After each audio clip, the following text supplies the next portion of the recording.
నేను మీకోసం మంచి ముచ్చట తెచ్చిన అవన్నిట్లా చూద్దాం కానీ ముందుగా హెడ్లైన్స్ చూద్దాం.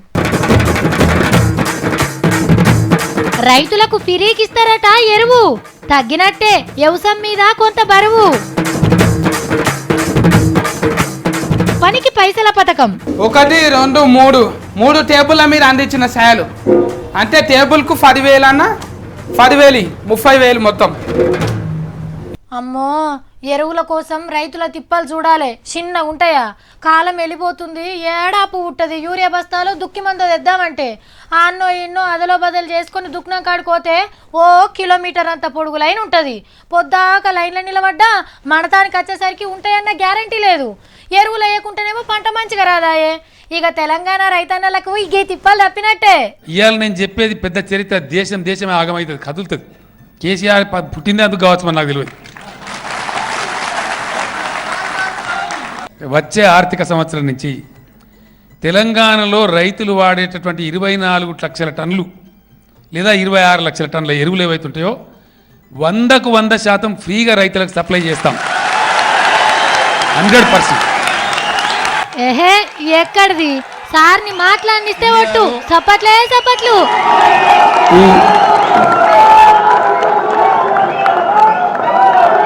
జర సైజా రాదుండ్రన్న ఇంకేమో చెప్తుండు. 1 ఎకరానికి రైతుకు మనం 2 దుక్కి మంది బస్తాలు ఇస్తాం, 3 యూరియా బస్తాలు ఇస్తాం. ఇంచుమించుగా రఫ్గా జర పైచ్యం ఎక్కువ నాసు ఉంటాడు బీసీ సరే ఇంకో 1.5 బస్తా ఎక్కువ అంటారు. ఈ ఎరువులు ఎప్పటిదాకా ఫిరిగిస్తారో తెలిసినా పర్వాలేదన్నా, మేము ఒక 50% పెట్టుకుంటాం. మేము మంచిగా మన రైతులు చెప్పేదాకా సప్లై అయితేనే ఉండాలి. మేము మొన్న మీరు ఏమన్నారు, కరెంటు ఇస్తుంటే 9 గంటలు వద్దు సార్ 6 గంటలు అయ్యింది, మీరు వద్దనేదాకా సప్లై చేస్తాం. ఈ విషయంలో ప్రతిపక్షాలు కూడా సర్కార్కి హిమ్మ తీయాల్సిందే. అయితే అయిద్దండి 6,000 కోట్లు ఏం పోతుంది రైతులకు ఇస్తే తప్ప ఏ కూడదా? ఎదురైనోడు వాళ్ళు నెత్తికొట్టుడే తప్ప, వాళ్ళు ఆగమవుడే తప్ప, అప్లపాలవుడే తప్ప. ఎస్, కడుపు నిండా ఇచ్చుకుందాం. అంతేకాదు 1,000 ఎకరాలకు నీళ్లు దాపేదాకా పట్టిడబడట. 1,000 ఎకరాల గోదావరి నీళ్ళు తెస్తాను. అది నేను బతుకుంటే మటుకు 100% తెచ్చి చూపెడతా. అది ఎక్కువ కాలం కాదు, 3-4 ఏళ్ళలో. ఇక అందరు ఒక్క తీరు పంటలేసి ఆగం కావద్దని వాళ్ళ బాయికాడ ఏం జరిగిందో చెప్పిండు. నేను మొన్న వేసిన దండిగా పండుతుందని పలిక. ఒకడు 10 క్వింటాలు అని చెప్పిండు, ఒకడు 12 అని చెప్పిండు. 6 కాడికి పండినట్టుంది. రైతుల రుణాలు మొత్తం మాఫీ చేసిండు కదా. ఆగొక ఆనందంలా రైతులు రైతు సంఘాల లీడర్లు వచ్చి సార్ని కలిసిన మీటింగ్ లా గీ వరాలు గుమ్మరిచ్చిండు సీఎం సారు. మొన్న మా పెద్దమ్మ కొడుకు ఊళ్ళకి వెళ్ళి ఫోన్ చేసిండు. జరసేపు మంచి చెడ్డలు అన్నీ మాట్లాడినాక మెల్లగా అస్సలు పాయింట్కి వచ్చిండు. అక్క అక్క ఒక పని చెప్తా అక్క, చేస్తావా? మీ ఆఫీస్లో నాకు ఏదైనా పని చూడరాదక్క అని అడిగిండు. అదేంద్రో నువ్వు బెంగళూరు పోతావు, మంచి కంపెనీలో జాబ్ చేస్తావని మీ నాయన చెప్పిండు. చెప్పిండు అక్క, కాలేజీలో చేరికేటప్పుడు కూడా మా సారు నాకు అట్లని చెప్పిండ్రు. నేను నమ్మినా మా నాయన నమ్మిండు. సరే అక్క, ఇప్పుడు ముచ్చట్లని ఎందుకు కానీ ఏదో ఒక చిన్న జాబ్ చూపి అక్క, సత్తన లెక్క నీ పేరు చెప్పుకొని బతుకుతక్క అని అనబట్టిండు. ఇంతకు మావోడేం చదివిండో తెలుసా? ఏమనుకుంటున్నావు? మావోడు ఇంజనీరింగ్ చదువుతుండు. ఎంత పైగమైన ఖర్చు పెడతా, 1 నెంబర్ కంపెనీలా పెద్ద కొలువు వస్తుంది, పెళ్లి చేస్తే మస్తు కట్నం వస్తుంది అని చెప్పుకుంటారు. కానీ మనోళ్ళు సర్టిఫికెట్లు పట్టుకొని తిరుగుతూనే ఉంటారు. పెద్ద కొలువు కాదు కదా, ఏది దొరికినా మా భాగ్యమే అనుకుంటారు. మరి గంత అధ్వానంగా తయారైంది ఇంజనీరింగ్ చదువు. ఇది మేము చెప్తున్న ముచ్చట కాదు, బాగా అనుభవం గల మనిషి HDFC bank chairman Deepak Parekh sir చెప్తుండు. 5 ఇంజనీరింగ్ చదివితే అలా ఒక్కలంటే ఒక్కలే కొలువుకు పనికొస్తారట. కడవనలుగురికి ఏమొస్తుందో ఆ దేవునికే ఎరక అంటున్నాడు. ఇంజనీరింగ్ ఏంది, MBA MCA PGలు PhDలు చేసినా గట్లనే ఉంటారు. పోరగాలనని ఏం లాభం? మన చదువులు గట్లేడ్చినాయి. మరి మొన్న కానిస్టేబుల్ కొలువుకు పిలిస్తే బీటెక్లు ఎంటెక్లు చేసిన పోరగాన్లు ఉరికొచ్చిండ్రు. చదివిన చదువుకు చేసే పనికి లింక్ ఎన్నడో తెగిపోయింది. మట్టి గురించి తెలియనోళ్ళు పంటెట్ల వండియాల్లో రైతులకు సలహాలు ఇస్తారు. ఏం చదువు కావాలి? పంటను కొనే బోకరగాళ్ళు కోట్లెనికేస్తందుకు. అంతెందుకు, మా తీన్మార్ వార్తలు చదివే సావిత్రమ్మ ఏమన్నా జర్నలిజం చదివిందా? అందరూ కోట్లు బూట్లేసుకొని తిరుగుతుంటే లోడాస్ బట్టలేసుకునే మా సత్యాన్నేమన్నా ఇలేకర్ కోర్సు చేసిండా? ఏది చెయ్యాలన్నా ఈ దేశంలో ఏది చదవాల్సిన అవసరం లేదు. అదే కదా దునియాలా మన దేశం speciality.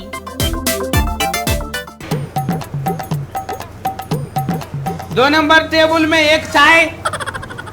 Master, thank you master. घंटे తీసుకో. 2 चाय.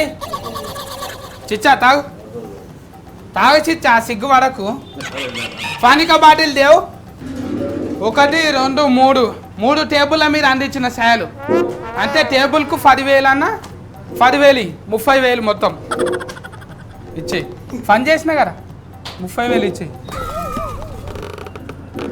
తీ పైసలు తీ అయ్యో సత్తిగా హోటల్లో సాయిలు అందించి టేబుల్ తుడుస్తున్నావేంద్రా నీకేం కాసారం బట్టే అవును మళ్ళా నేను పెద్ద మైసూరు మహారాజు నువ్వేమో ఫలక్నామా మగరానివి హోటల్లో పని చేయకపోతే ఇంకేం చేస్తాం మళ్ళా అదే పని పైసలు ఇచ్చేయి టైం వేస్ట్ అవుతున్నది నేను లస్కెల్ కూడబెట్టాలి ఏంద్రో గింతంత పని చేసి పైసలు అడుగుతున్నావు అన్నాడు తోలుండ్రే ఇచ్చేటట్లు లేడు కదా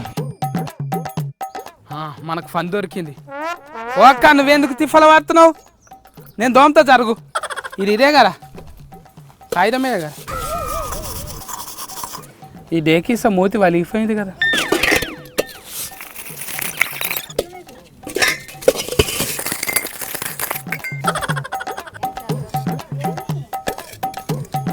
ఇక చూడక్క ఎంత తెల్లగా దోమిన్నో పైసలు 20,000 అంతుంటే మేము ఎందుకండి గుడిసెలో ఉంటాం మరి అయ్యో అదేంటండి అలాగంటారు తోమక ముందు చెప్పాలి కదా మొత్తం తోమినాక ఇట్లా అంటారు ఏంటండి మళ్ళీ దుమ్మ అంటిస్తా చూడు అన్నిటికి పైసలే ఇస్తలేరు షారాన పనికి బారాన బాడిగన్నట్టే ఉన్నది బాసాలు దోముతున్నావు ఇంద్రా నువ్వు ఇంట్లో చీరలు కూడా ఉతికినా పాత చీర మైల పోతలేదు అంటాను బండకు రఫ్ వేసుకొచ్చిన ఉసుక పోసి జరంతా జినిగింది ఏమనుకోకు 50,000 నేను బొంద పెట్ట కదరా కొత్త చీర చింపేసినావా ఇంకా మళ్ళీ 50,000 అడుగుతున్నాడు ఎవర్రా నీకు ఇచ్చేది ఈడ ముక్కిపోయిన ముత్క చీరలకే గంతగానం మురుస్తున్నావు నువ్వు ఇక్కడ పైసలు దొరుకుతలేవు అంటే నాకు మీ ఫోరర్ తింటలేడా నేను తినబెడతా చూడు నేను తినబెడుతుండు ఇక మురుకులు చూడు అగో అమ్మా కుక్క చూడరా కుక్క చూడు ఎలా కుక్కల మంట పెట్టి ఇక్కడ వస్తున్నది నేను తినబెడతా కదా చూసినావమ్మ పిల్లల్ని ఆడిపియాలి బుగులు పట్టియొద్దు అక్కని చూస్తే బుగులు అవుతున్నారు నువ్వు అక్కడ వా బుగులు పడుతున్నారు పిల్ల అగో అద్దా అనే జ్వరం పట్టగలది అగో సఫుడు బంద్ చేసినాక 10,000 ఆడిపించిన కదా పిల్లను ఏడిపించినావు పిల్లని ఆడిపించినావా అగో ఊకో అమ్మ అక్కని చూసి బుగులు పట్టింది ఒరే సత్తిగా తిలిపిత్కంత పని చేసి 7 లక్షలు అడుగుతున్నావు ఇంద్రా ఎవరు ఇస్తారు అనుకుంటున్నావు నువ్వు ఇవాళ రేపు పొద్దున్న దాకా పని చేస్తేనే పైసలు ఇయ్యరు 5 నిమిషాలు పని చేస్తేనే లక్షలు ఇస్తారు ఒరే సత్తిగా పనికి మళ్ళీ ఆరాటం పనికి రాదురా అట్లా వాళ్ళు 4-5 నెలలు కష్టపడ్డా గన్ని పైసలు రా వాళ్ళకే ఇక నీకేమిస్తారు కొలిమికాడ కొరిసీమలకేం పని ఉంటుంది సత్తిగాడు పని చేసే జాగాల సాఫిత్రికి ఏం పని ఉంటుంది నన్ను పెద్దగా కానియవా అక్క ఇక నువ్వు తలకాయ కింద పెట్టి ఒంటి కాలుతో తపస్సు చేసినా నువ్వు చేసే పనులకి 5 పైసలు కూడా ఎరేవరు అట్లయితే మంత్రి జగదీశ్వర్ రెడ్డి సార్ తానికి తోలి ట్రైనింగ్ కు సార్ దగ్గర నిమిషాలల్లో లక్షాధికారులు అయ్యే సీక్రెట్ ఉన్నది ఒరే జగదీశ్వర్ రెడ్డి సార్ కరెంటు మంత్రిరా లక్షాధికారులు అయ్యే ట్రైనింగ్ శాఖ ఏమన్నా ఉన్నదా అసంటిది ఎందుకు ఇస్తారు అసలు తవ్వే నువ్వులు బుక్కి తమాషా చూస్తావు గానీ ముత్తమంత ఇగురం లేని తానా జగదీశ్వర్ రెడ్డి సార్ను చూసి తెలివి తెచ్చుకోవాలి నిప్పుకు చెదలు పట్టది నువ్వెంత కూల్ చేసినా అంతగానో పైసలు ఇయ్యరు జగదీశ్వర్ రెడ్డి సార్ తన ఏమి కమాతున్నదిరా అక్క ఎవరికి చెప్పకక్క మందందరు అదే పనికి ఎగబడతారు మళ్ళా జగదీశ్వర్ రెడ్డి సారు గింతంత డబ్బా నెత్తి మీద పెట్టుకొని పోతే 3 లక్షలు ఇచ్చిండ్రు అక్క అయ్యో నా పిచ్చి సత్తిగా మంత్రి కాబట్టి సార్ గంతగానో కూలి ఇచ్చిండ్రా నీకెందుకు ఇస్తారు అంటే మంత్రిగా ఉన్న వాళ్ళు కూలికోతనే లక్షలు ఇస్తారక్క అక్క నన్ను ఒక మంత్రిని చేయవా అక్క దీని అడ్డ మీద కోత లక్షలు సంపాదిస్తా కూలి ఓర్ని అవ్వ నీ చక్కదనం మంచుకున్నది నేనేమన్నా సీఎం నారా నిన్ను మంత్రి చేయి నీకు అక్క నువ్వు సీఎం ముఖ్యమంత్రి అక్క మంత్రికే 3 నిమిషాలలో గిన్నె వచ్చినాయంటే ముఖ్యమంత్రి అయితే 3 సెకండ్లలోనే కోట్లు కూలేస్తుంది అక్క అదిగా సతీ టిఆర్ఎస్ పార్టీ ప్లీనరీ మీటింగ్ కోసం సార్ పనిచేసిండ్రా గులాబీ కూలి తినాలట గులాబీ కూలి తినాలకు నేను పనికిరానా అక్క నేను కూడా ఓటేసిన కదా ఏమో నీకు చెప్తే అర్థం కాదు చెప్తున్నా కదా వాళ్ళంటే మంత్రులు టిఆర్ఎస్ పార్టీ మీటింగ్ ఉంది కాబట్టి వాళ్ళకి ఇస్తారు నువ్వెంత చేసినా నీకు ఇయ్యరు అసలు ఎందుకు వస్తలేవా అక్క పద్మరావు సార్ ఒక్కనాడు మంద అమ్మితే చాలు ఈటల సార్ సూట్ కేసులు అన్ని నిండిపోతున్నాయి ఓ మెంటలోడా సర్కార్ కోసం చేస్తారా అది ఇదేమో ఏడాది కోపారు పెట్టుకునే ప్లీనరీ మీటింగ్ కోసం కూలి పని చేస్తుర్రు అట్లాంటి ఒక పని చేద్దాం అక్క నువ్వు నేను టీవీ చూస్తే అందరూ 3 మార్ కూలి ప్రోగ్రామ్ అంటాను పెట్టుకుందాము అందరం కూలికోదాం లస్కలు జమ చేద్దాం తెద్దు తీర్మార్ ప్రేక్షకులను పిలిచి పెద్ద పబ్లిక్ మీటింగ్ పెట్టినప్పుడు అట్లనే చేద్దాం. ఇప్పుడైతే ఏం పనిలేదు, సపరేట్గా నోరు మూసుకో. తీన్మార్ కూలి ప్రోగ్రాంకు నమస్కారం.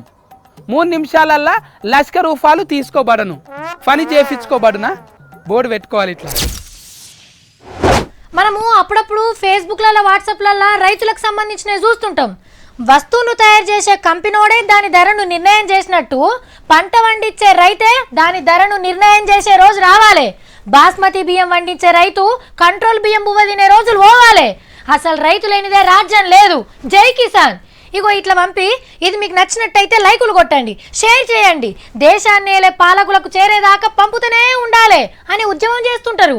ఇన్నప్పుడు ఈ ముచ్చట్లు నమ్మేందుకు జర్ర అంత టైం పడుతుంది. పనిచేసి రిటైర్మెంట్ అయిన గవర్నమెంట్ ఆఫీసర్లకు ఇస్తున్నట్టే శాతగాకుంటైన రైతులకు కూడా పింఛన్ ఇయ్యాలి అనే ఒక ఆలోచన బయటకు వచ్చింది. ఏరే దేశాలలో ఇస్తున్నట్టే మన రైతులకు కూడా పింఛన్ ఇస్తే బాగుంటుందని సెంటర్ సర్కార్కి సలహా ఇచ్చిండ్రు జాతీయ గ్రామీణ అభివృద్ధి సంఘం సార్లు. ఇక ఈ నిర్ణయం ఢిల్లీ సర్కార్ చేతులుంది.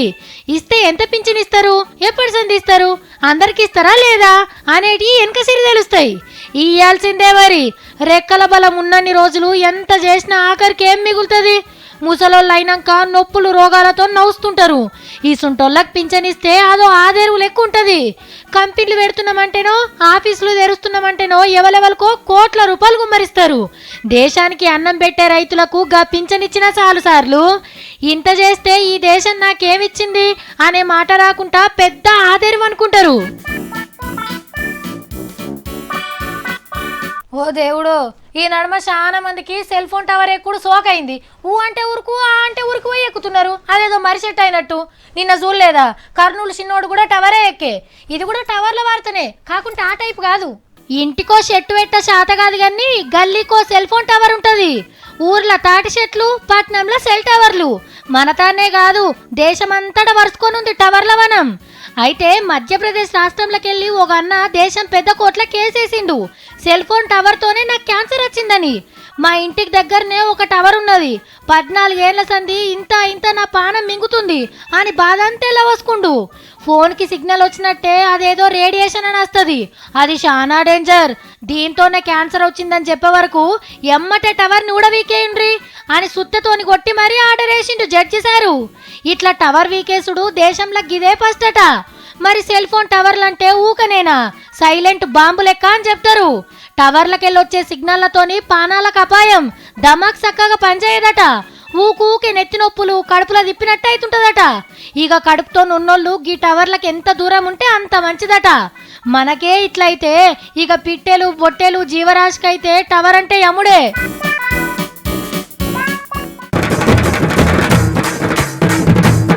రైతులకు ఫిరీకిస్తారట ఎరువు, తగ్గినట్టే వ్యవసాయం మీద కొంత బరువు. పనికి పైసల పథకం 1, 2, 3 టేబుల్ల మీరు అందించిన సాయాలు అంటే టేబుల్కు 10,000 అన్న 10,000 30,000 మొత్తం. ఇగుంట మరి టాటా.